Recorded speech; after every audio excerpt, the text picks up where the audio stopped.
Hey everyone, and welcome back to Dialogue Dimension. It's great to be back. We're diving right back into Christopher Walker's Defeating Excusitis, Yeah. the failure disease, Yeah. with Chapter 3. And That's a good one. before we get started, a huge thank you to all of you for the incredible support. Yes, thank you. It really does mean the world to us. It does. So today we're tackling a sneaky form of excusitis, Uh-oh. health excusitis. Oh, that's a tough one. It is.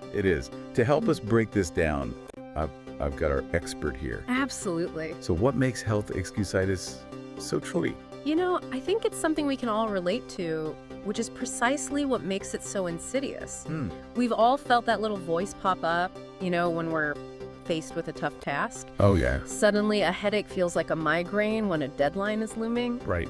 Or a sniffle morphs into a reason to skip the gym. Ugh, it's so easy to fall into that trap. It is, but Christopher Walker's talking about something more pervasive. He's talking about using these minor or even perceived health issues as a consistent shield against taking action. So how do we separate genuine health concerns from this excuse-making mechanism? That is the question. Because obviously ignoring real illness isn't the goal here. Absolutely not. It's crucial to acknowledge and address any legitimate health issues. But health excusitis thrives in the gray areas. It's all about the mindset. Okay, so give me an example. Think of it this way. It's not about saying, I have a cold, I need to rest. It's about saying, I have a cold, therefore I can't possibly do anything productive today. So it's almost like a self-fulfilling prophecy then. The more you tell yourself you're unwell, the worse you might actually feel. Exactly. Wow. And there's a fascinating phenomenon called the nocebo effect that Walker brings up. Nocebo effect, I've never heard of that. Yeah, it's kind of the flip side of the placebo effect, where negative expectations about our health can actually trigger real symptoms. Yeah, so you're telling me that if I keep telling myself I'm going to get sick, I actually increase the chances of it happening? It really highlights the power of the mind-body connection, and it's not just some abstract concept.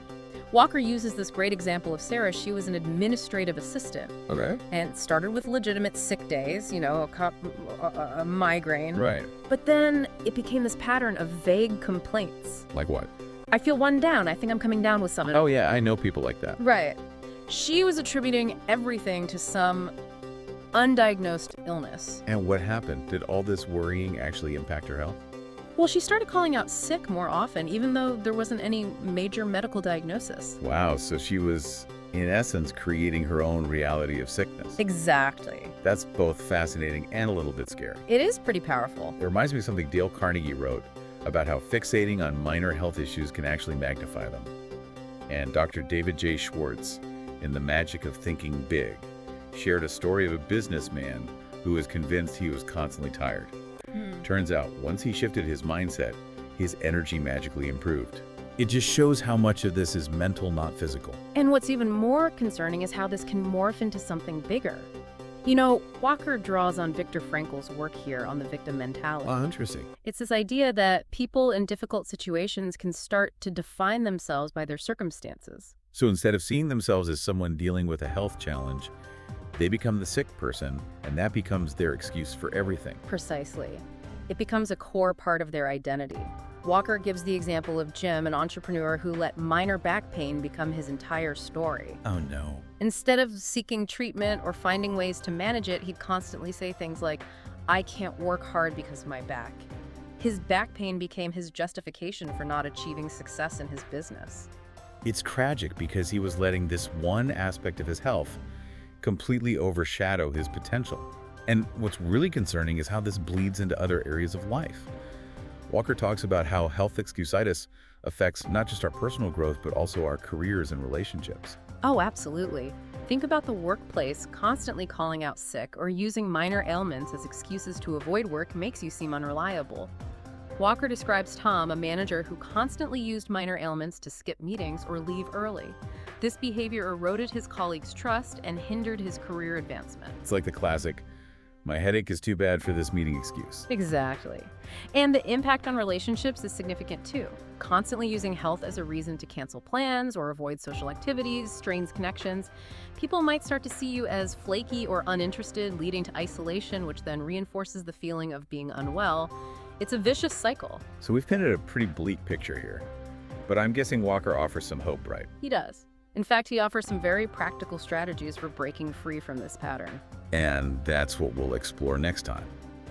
Be sure to join us for part 2, where we'll delve into how to overcome health excusitis and start living a life of action.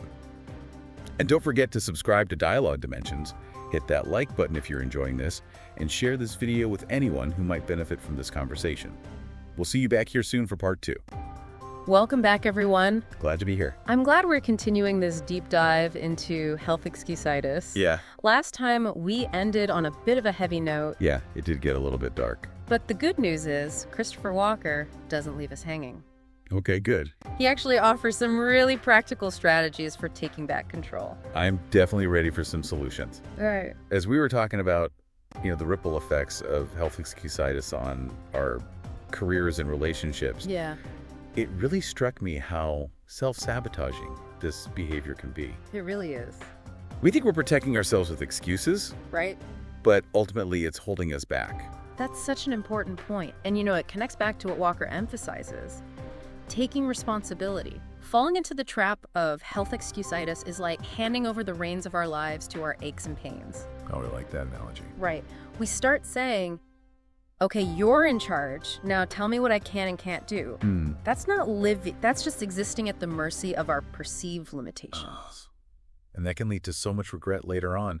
So how do we start taking back control? Where do we even begin? Walker suggests we start by simply becoming aware of those moments when health excusitis rears its head. Pay attention to the internal dialogue.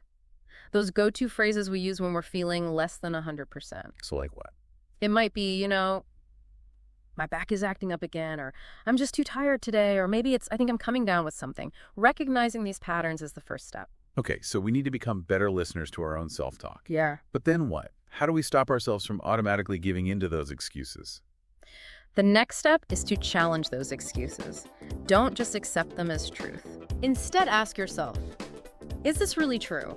Is this pain or discomfort actually preventing me from doing this thing? Or is it just a convenient excuse to stay in my comfort zone?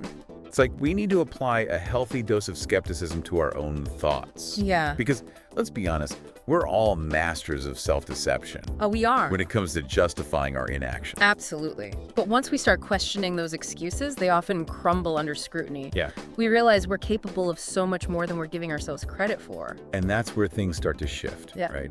When we break free from those self-imposed limitations Yes. and start taking action, even if it's just baby steps at first. Yeah. Walker talks about focusing on solutions rather than ailments. Right. Instead of dwelling on what's wrong, we shift our attention to what we can do to feel better.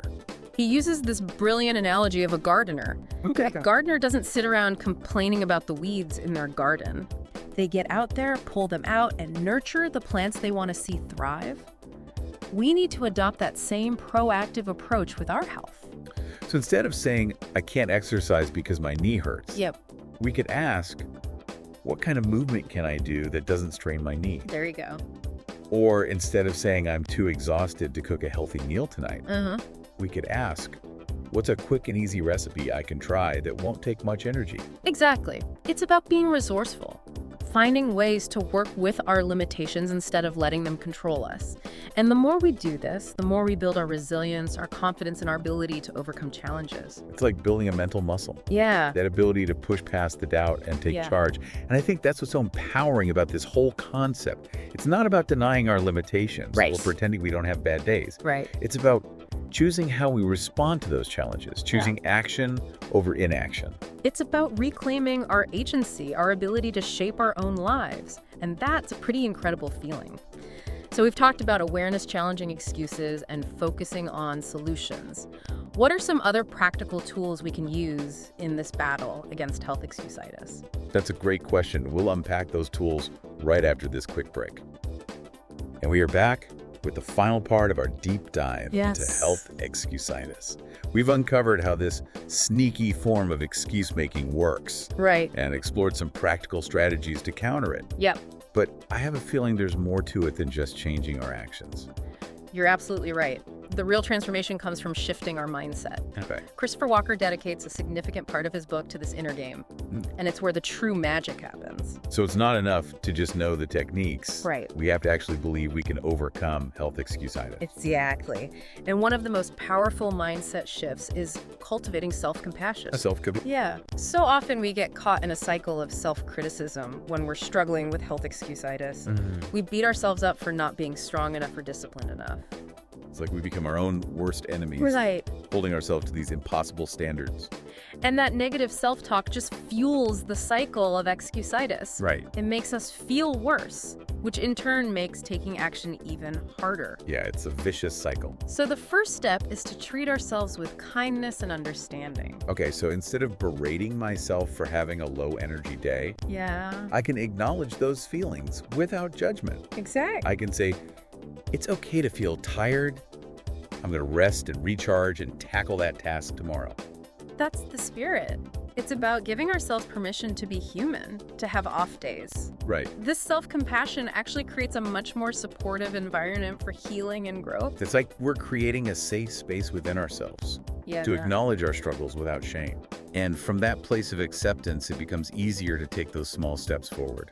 Which brings us to another crucial mindset shift, embracing the power of small steps.